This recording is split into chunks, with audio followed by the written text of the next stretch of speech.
Agora a gente vai falar sobre velocidade escalar média, ou também conhecida como velocidade média. A palavra escalar aqui, gente, a gente ainda vai definir melhor isso. Ela representa uma grandeza escalar. O que é grandeza escalar? É aquilo que tem um valor somente. Depois, mais para frente, a gente vai ver que em física a gente precisa também saber as grandezas vetoriais. Vetoriais são aquelas que vão ter direção e sentido. No presente momento, a gente vai aprender, primeiramente, a calcular o valor da velocidade média. Ok? Essa que é a ideia. O que é a velocidade para a gente? A velocidade significa a rapidez com que um objeto se move. O que isso quer dizer? A rapidez com que ele sai de um ponto e chega no outro. Se ele sai de um ponto e chega no outro, ele está mudando a posição dele no tempo. E aí o que a gente precisa fazer é calcular essa taxa de mudança. Então, para a gente fazer esse cálculo, o que a gente faz? A gente pega o deslocamento, que significa mudança de posição, e divide pelo tempo que ele está gastando para fazer isso. Show de bola? Isso é calcular a velocidade média. Só que a gente tem que lembrar o detalhe. O que eu falei para vocês? Toda vez que a gente tiver o delta, significa o quê? Que eu vou fazer o fim menos o início. Então, delta S é você pegar a posição final menos a posição inicial. E a mesma coisa significa o delta t. Delta t quer dizer você pegar o tempo final menos o tempo inicial. Show de bola? Outra coisa que a gente tem que tomar cuidado, mas aí eu vou ter uma aula só sobre unidades de medidas depois com vocês, que é o seguinte, ó.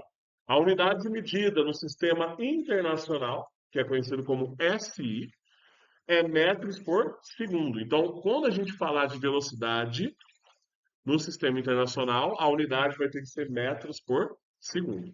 Aí, galera, nas atividades agora, as avaliações, se você esquecer de colocar a unidade, você vai perder décimos, tá? 2 décimos para toda operação sem a unidade correta, tudo bem? Porque a unidade é fundamental. Se você não souber a unidade, você vai começar a errar quando as questões começarem a ficar mais complexas, tudo bem? Então tem que ficar bastante atento a isso, mas eu vou chamando bastante atenção para esse conceito. Vou mudar aqui agora, gente, ó, vou fazer um exemplo para poder mostrar como é que a gente usa isso. O exemplo é o seguinte, ó, um carro se move da posição 2 quilômetros para a posição 146 quilômetros em 2 horas. Determine a velocidade média desse carro. Bem simples, né? O que a gente vai fazer aqui, ó? Vai fazer assim, ó. Primeiro, vou identificar o que eu tenho de informação. Né? É uma maneira de organizar e evitar possíveis erros. Quando eu falo que ele sai da posição 2 km, significa que isso aqui é a minha posição inicial. E a posição inicial, lembra que eu falei? A gente vai usar o S com o zerinho aqui, ó. Então é 2 km, é a posição inicial. Se ele vai para a posição 246 km, essa é a minha posição final, que eu represento como sendo só o S sem nada ali mostrando alguma coisa. Então, S0, posição inicial. S, posição final. E quando eu falo que eu tenho aqui 2 horas, é o tempo que eu gastei, que eu chamo de intervalo de tempo, que é o delta T, que é 2 horas. Tudo bem até aqui? Eu preciso descobrir a velocidade média. Então, o meu objetivo é calcular a velocidade média. A gente acabou de ver o quê? Que velocidade média é você fazer a razão significa eu fazer a divisão, do deslocamento pelo intervalo de tempo. E aí a gente tem que lembrar, deslocamento é o quê? Posição final menos posição inicial. E isso eu vou fazer no decorrer do tempo. Tudo bem até aqui? Então a minha velocidade média vai ser posição final, 146. Posição inicial, 2. E isso vai ser feito em 2 horas. Show de bola? Galera, lembrando, pode parecer bobo o que eu vou falar, mas eu já vi gente cometer esse erro. Eu posso cortar o 2 com 2? Não, tá tendo a subtração aqui, eu não posso fazer essa operação. 146 menos 2, 144, dividido por 2. 144 dividido por 2, 72. Aí você fala assim, 72 o quê? Mas aí a gente tem que sempre fazer o seguinte, ó. Como é que eu defino a unidade? Eu coloquei esse exercício nessa unidade propositalmente. Qual que é a unidade da posição inicial? Quilômetros. Qual que é a unidade da posição final?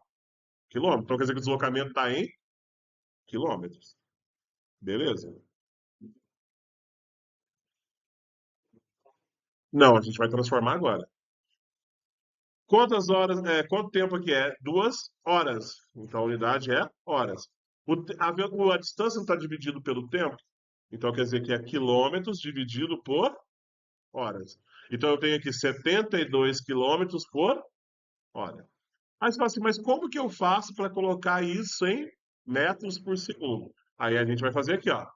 72 quilômetros significa quantos metros?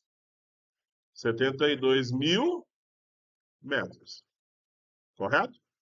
Aqui embaixo só tem o H, significa que eu tenho 1 hora, não é isso? Então eu tenho aqui, ó, 1 hora. Então eu vou fazer assim, ó, 72.000 metros dividido. 1 hora tem quantos segundos? 3.600 segundos, correto?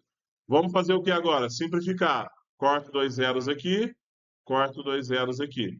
Então vai ficar 720 dividido por 36. 720 por 36 vai dar 20. E aí vai ser o quê? Metros por segundo. Mas você mas que coisa bizarra é essa? O que que isso quer dizer? Quer dizer o seguinte: um carro movendo a 72 quilômetros por hora é a mesma coisa dizer que ele está se movendo a 20 metros por segundo. Ou seja, 1 hora ele anda 72 quilômetros. A cada 1 segundo ele anda 20 metros. Então, na hora que passar 3.600 segundos, ele vai ter andado 72.000 metros, que é 72 quilômetros. Entenderam a relação? Pela primeira vez, vai ser um pouco estranho, mas depois a gente vai acostumar com esse tipo de análise. E eu vou mostrar um macetinho para poder transformar, para não ficar fazendo isso aqui toda hora. Show? Mas aí fica para a próxima aula, beleza? Podem guardar o material, galerinha.